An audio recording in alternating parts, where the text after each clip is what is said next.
And we welcome into the show Josh Lloyd from Locked On Fantasy Basketball, the #1 fantasy basketball show in the world. And then, interestingly enough, out of Australia. Now, Jamaica's got 3 million people, and Australia's got 24 million people. So we can't really draw the parallel that if Australia can become good, Jamaica, but maybe we should go with that this is the model to have it done. Josh Lloyd, how are you? Thanks for taking the time down under. David, how's it going? Good. You lost all your hair, my man.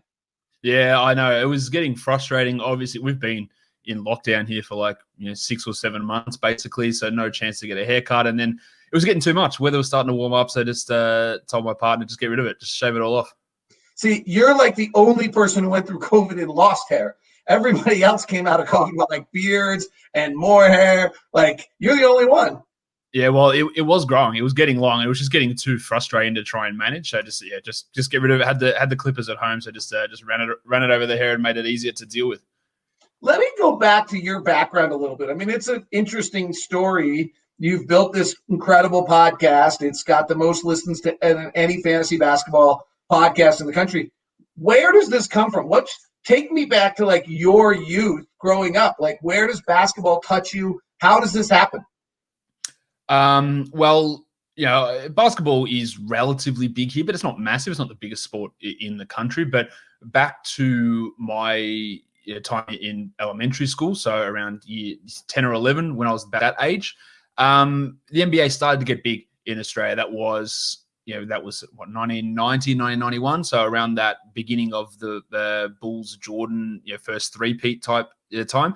And also it was helped by the promotion of the introduction of the Charlotte Hornets, who were massive around that time with their color scheme and branding, and everyone in Australia was either wearing Chicago Bulls hat or a Charlotte Hornets starter jacket or hat. And it got massive. And around that time, when you're 10, 11 years old, you're starting to pay attention to those things and what's fashionable, and sports becoming a big part. And accessing it was tough. We got a 1-hour show every Saturday morning with highlights. Didn't really get much of it. Didn't get full games, didn't get anything like that. But it grew. And then on top of that brought it in. And then trading cards were a big boom around that time as well. So that was a huge thing heading into high school, trading cards and with all your mates getting involved. And it took on from there. And then, that's how, I really got interested in the NBA. Video games as well was the next step, 94, 95 around that time. That's when the NBA Live 95, I think, was the first game out around that time. And that was another big thing that took on. An interest in American sports around people my age was really taking off around that area, around that time period. And I was drawn to the NBA from there. And then as you get older, access to it becomes a little bit easier with the internet and things like League Pass and fantasy sports as well, bringing it up. And I sort of lost, I guess, a little bit of touch with the NBA maybe through the late 90s, early 2000s, and then got back into it in the mid 2000s and took it from there. I love the Muggsy Bogues starter jackets, baby. Oh, yeah. Muggsy Bogues came down to Australia for an NBA jam session in 92 or something. And he was the key attraction with a bunch of other fringe rotation players, but it was Muggsy Bogues everyone came to see down here at Rod Laver Arena, where they hold the Australian Open tennis tournament. They brought this big NBA thing out there, and Muggsy Bogues was a big attraction. How was the NBA on clay? No, we play. We have hard courts here. We don't play on the clay anymore. We've got the old hard courts, but it was I can't remember anyone else that was there apart from Muggsy, and a few mascots came out. I think the gorilla from the Suns came out as well. I don't think anybody remembers who was on Charlotte either, but that's all right. No, I'm kidding. That's sorry. Lonzo and Larry Johnson, and Bobby Phills, and Josh Lloyd is with us. I'm David Locke. I'm the radio voice of the Utah Jazz, also Locked On Podcast Network. You can donate to Jamaica Basketball, jamaicabasketball.org. You can also do Venmo, Jamaica-Basketball, or PayPal, it's Jamaica Basketball, to donate and be a part of the growth of Jamaica Basketball and the quest for Paris 2024. So the Australian team is arguably, in fact, Joe Ingles would tell me they're the second best team in the world. Well, Joe Ingles would tell me they're the best team in the world. Matthew Dellavedova is a much more honest Australian. So he would tell me they're the third or fourth best team. How did this happen? How did they become the third or fourth best team in the world? Well, I think a lot of it you see is from that era that I'm talking about, from when I started getting into the NBA. That's when also our local league was at its strongest and bringing over players who weren't quite good enough to make it in the NBA. And you're seeing the result of that now. Players like Cecil Exum, players like Dave Simmons, who, of course, their kids are now Dante Exum and Ben Simmons, and those sort of guys who came out to play in the Australian League in that 88 to 93 type period when it was at its strength. They came out, they played in the Australian League, they stayed here, they had kids here, and now those kids are obviously established NBA stars, all rotation players, and that's how a lot of these guys took off. And around that sort of age group of basketball really kicking off in this country around that time period where we had probably the National League was at its absolute peak, with those players coming across the American imports, but also the legendary Australian players like Andrew Gaze in his prime during that time. And that drove a lot of interest in basketball around that period of time as well. So it's brought in with those import players coming here and staying in Australia, living in Australia, having kids here, and then the interest in basketball brought about by the popularity of that league. And now you're seeing those players push forward, like your Matty Dellavedovas and Joe Ingles, those sort of players, Mitch Creek, those sort of guys. Patty Mills even as well, who've had that. Well, look at basketball. We can actually have a competitive league. We can be good on this stage. And of course, Australia's got such a huge sporting culture that we play sport all the time. Like, it's such a big part of what we do. And just, I guess, having that additional option of a different sport that people can play and see the popularity of it drove more people towards it. And we have another one coming this year. I really like Josh Green. I think he's going to be a nice NBA player. I don't know that he'll be a star, but I think he's going to be a really nice NBA player. And that's another one where his dad came over and played in Australia. And then, the thing is, they go to Australia and they realize there's no need to leave. Yeah, that's exactly what happens. Like, oh, wait a sec. I can live in a major city in Sydney, Australia, and have access to the greatest beaches and perfect weather. I think we'll stay here, family. Well, a lot of them actually come into Melbourne and leave from there. So that's where Dave Simmons and Cecil Exum, so Dante and Ben's dad, they were both down here in Melbourne for majority of their time. A lot of the basketball players in the NBA are coming from Melbourne. I think Joe Ingles was from Adelaide, but he played a lot of his time in Melbourne as well. And Andrew Bogut's from Melbourne. So a lot of them from my hometown here. What was the impact of the fact that the women were better than the men? I mean, the women were the second best team in the world for a long time, might still be, with Michelle Timms and Penny Taylor, and Lauren Jackson was the best player in the world for a while. She was Dirk Nowitzki kind of the women's game, is probably the best comp for her. Didn't have the longevity. Sandy Brondello deserves a mention. I think I'll get all my favorites in there. But what was the impact of the fact that the women's game took off in Australia? Look, they were massive here. And I wouldn't say they were ever thought of in a substandard sort of view, like as happens in many places where a women's team. I guess the analog to what you maybe will understand a little bit is the way that the American women's soccer team is viewed, which is more successful than the men's team. Now, the difference between the women's basketball Australian team and the men's team is not as big of a gap as between the American women's and American men's soccer team, but the women's team was viewed in that similar regard to the American women's soccer team. Like, we know how good they are. They are the team that's really going to push for a gold medal here. They didn't get that done, but they were on that level, and those names were household names like Lauren Jackson and Michelle Timms. Those sort of girls were really, really highly regarded here. And I think it was massive for women's sport in this country, but also just for the whole basketball culture. They weren't seen as like, oh, this is the sideshow of the women. Like, these are legit actual stars on a world stage. It's interesting to go back to your first point that the Australian rise happened kind of in twofold. One is you got the role model in Andrew Gaze, right? So there was the first. He went to the U.S. And then simultaneously that the Australian Pro League got good enough to just have people, play there. But Kyrie Irving's dad is another example. Kyrie went back, but he was born in Australia, if I remember correctly. And so it's really interesting to look back on that and the convergence of those two phenomena, so that you have enough basketball going on at home that people can play and see it in a climate where Australian rules football is probably still a bigger sport and there's other things, but you can still see that there. And then couple that also with the hero that left, right? So Andrew Gaze playing Seton Hall in the Final Four is probably a seminal moment in Australian basketball.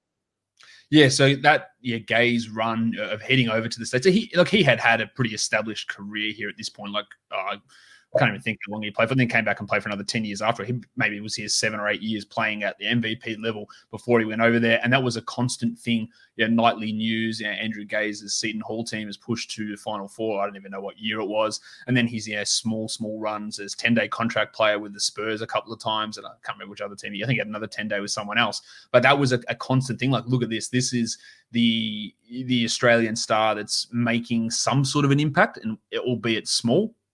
But he's like that trailblazer, I guess, that was creating a ton of positive news attention, showing, look, it is possible. It's not just like, well, you can be a star here and that never goes anywhere. But you can push and have an impact and be known around the world. And then, of course, it's been taken to even further levels with the play of Bogut and Simmons becoming our first All-Star and things like that. But just breaking that initial sort of barrier, I guess, that's put before Australians is like, we're so far away, our league is small, the sport is small on a national scale here as well. But seeing how Gaze was able to dominate what we did here, but then still go over to the college level and be a really impactful player. The interesting one now is the LaMelo Ball, the RJ Hampton, and the young players coming over for the year in the Australian League. The NBA is trying to may have stopped that with their GLeague. We'll see. How big a deal is that this year to have those there, and how much is that having it? Is that, or is it the Australian League on its own, and that's actually not that important for the Australians that are there? No, I think it was massive. It generated a heap of interest. Like, I went to watch LaMelo play early this season. I actually had tickets to go watch RJ Hampton as well, but my partner had got into a car accident like a couple of days before, so I had to sell those ones. But they were like 2 games bang. I hadn't been to an NBL game in years. It had been a long time. You know what? I'm going to watch these games. Brought my son, his friends. It was a huge interest drawer, even though they didn't play that. LaMelo didn't play that many games before he got injured, and RJ was based over in New Zealand. But when he came here, it was still what people wanted to see. And I think it was absolutely huge in terms of bringing more attention to the league. Some would say maybe some of this attention is a little bit unwanted or unwarranted for LaMelo, but bringing him over, I think, is a huge, huge pathway for other players to come in the future. We'll see how that goes with that GLeague select team. But to have a guy that's in real consideration to be the number 1 pick in the draft, choose to come down here and play in this league and be super entertaining to watch and make these games have not only a national appeal, but also international appeal, where people are watching the league and they're seeing the quality of the players here and the amount of guys who have come over, even from this league, who haven't had necessarily huge impacts in the NBA, but they can hang. Like I mentioned, Mitch Creek before, like he came in, played that run at the end of the 2019 season for the Wolves. I think he shot like 50% from 3 during that time. Ryan Brokoff was a ridiculous shooter for Dallas during his time there. These guys who are players on a high level in the Australian League but come over and actually can hold their own as an NBA rotation player. It really does boost the value of this league or the international reputation, where these guys can come across and you can get the development from some of these guys like LaMelo coming down. I think it was massive for the league. How good? What's your take on LaMelo? I was really impressed with him. To me, he's been my number 1 ever since I started my draft process stuff back in March. He's been my number 1 player. That hasn't changed at this point. I thought his decision making was great. I thought, the shooting, the numbers aren't great, but his willingness to take the shot and to take what looks like a good shot was impressive to me. Not someone who was scared of taking that shot or taking shots that were bad shots. It's got to go in more often, but I liked what he did. His vision was fantastic. Playing against you're playing against professionals at 28 years of age, and he's 18, 19, and running offenses. He didn't look great on defense, but he didn't look disastrous either. You could see that he was. It needed just more experience and more strength, but he had an understanding of where he needed to be. It wasn't like he wasn't trying the whole time. I was super impressed with him, and I guess that leans into some of my takes of him being the number 1 prospect in this class, albeit I don't think it's a great class. But he was super impressive in the game that I saw in person and all the other highlights that I've seen. You do great draft stuff on Locked On Fantasy Basketball, and so I've got to dig into some of it and listen to. I actually ran some numbers last night. Last year, kind of feel like I hit the draft out of the park without ever watching a player. I just ran their numbers and have a system on it, which seems silly. But Anthony Edwards, I've not seen him play. I don't know his game. His numbers are awful. He's not like I could probably pull him up again, but he's athletic in transition, but he's not particularly good in isolation. He's not great in the pick and roll. He can't shoot. His open shooting numbers are horrendous. Like, how's that a possible number 1 pick? Like, is that really where we are? Yeah, I don't see it at all. And I've moved him down my draft board. I think he's going to go high, and I think he's going to go too high. But you're right. He can't shoot. He can't pass. He's got it screams very much the Andrew Wiggins. He's got the body to defend. Does he have the will to do it? Does he have the commitment to do it? But you're a guy that all your job is scoring, and you do it really inefficiently. And if you can't shoot the three and can't pass out of those scenarios, you can just be schemed out of games really easily. And I don't think he's that dominant of a player to have teams really focus an offense around him. Like, it's not like we're talking Russell Westbrook who can't shoot threes. Like, Westbrook can do so much more on the court. Edwards, to me, is just, I've heard the comp thrown out about Dion Waiters, and that should be really scary for anyone looking to draft him up the top, because someone like Edwards, while he's, some of the highlights in college are great. Look how explosive he is. He got up and dunked on this guy. But the athletic advantage he has over people playing in college is going to be massive compared to where it sits in the NBA. And I'm not sure he's going to have that ability to just overpower guys. I'm a little bit worried about how he fits in the league moving forward. And by the way, Halliburton's shooting numbers were unbelievable. Yeah. He can really stroke it. So that'll be interesting to see. Appreciate your time, my friend. To wrap up our conversation, this is probably intuitively obvious, but I'm interested. Obviously, you're getting every game from League Pass now. Yep. For you on Locked On Fantasy Basketball, you actually use the time change to your advantage quite nicely. What are most people access to the NBA if they're not league passing it? It's a good question. I probably should know the answer to this, but because I don't have to rely upon it, I don't really know. I know there is some access to some games on free-to-air television, maybe 2 to 3 games a week, and then through ESPN and cable networks, there's maybe 5 or so games broadcast there a week, maybe more, but I don't ever rely upon that. I know they have normally 2 games on a Saturday, maybe 2 on a Tuesday and 2 on a Thursday through on ESPN over here, and then there's a couple on free-to-air TV as well. But majority of people either have NBA League Pass, and I know some of the of the betting companies over here, if you sign up with a certain amount of deposit, they just give you League Pass for a year as well, or you can watch it through their app too. So the people who want to watch it, it's pretty easy to access to get that. If not, you can watch those 6-7 games a week through ESPN pretty comfortably. And everyone's betting on them, huh? Oh yeah, well, gambling has been established in this country for a very long time. Yeah, well, we try to pretend it's not, so we just go, somewhere else to get it done. Hey, Josh, thank you very much. If people have not listened to Locked On Fantasy Basketball before, it's a great show both to recap the day's game as well as to play fantasy. Josh does a great job in the offseason, great free agent breakdowns, team breakdowns, draft breakdowns, super work. Thanks very much for your time. Thanks, David.